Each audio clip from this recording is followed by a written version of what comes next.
नालासोपारा पश्चिम स्थित कलाम बीच पर सोमवार सुबह एक संदिग्ध कंटेनर मिलने से इलाके में सनसनी फैल गई।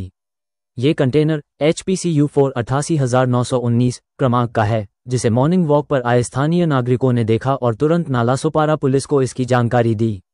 प्रत्यक्षदर्शियों के अनुसार सुबह लगभग 6 बजे कुछ लोग समुद्र किनारे सैर करने गए थे, तभी उनकी नज़र रेत में फंसे इस बड़े कंटेनर पर पड़ी।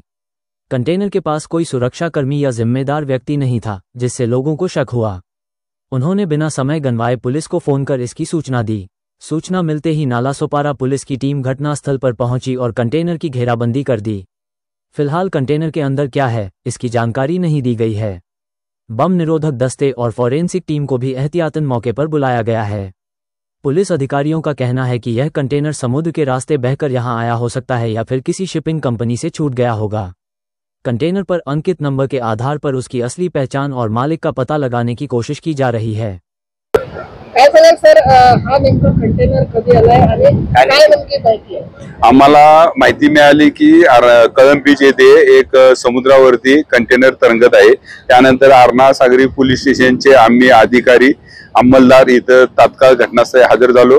त्यानंतर सुरक्षेच्या दृष्टीने जे येथील गावचे जे लोक आहेत त्यांना आम्ही बाहेर केलेले आहे। तसेच बंदर निरीक्षक निजाई सुद्धा इथं हजर आहेत आणि आता सदरच्या कंटेनरमध्ये काय आहे याबाबत सध्या कस्टमचे अधिकारी आणि कोस्टगार्डचे अधिकारी आल्यानंतर त्याची पाहणी करून पुढील योग्य ती कारवाई कायदेशीर कारवाई करण्यात येईल। कोस्टगार्डला कधी फोन केला होता, किती वाजता फोन केलेला आणि आता कोस्टगार्ड डहाणूचे आहे, ते डहाणूवरून येत आहेत, ते लवकरच येतील, आता आले सुद्धा असेल जवळपास। यामध्ये काय संशयास्पद सध्या तरी काही संशयास्पद वाटत नाही।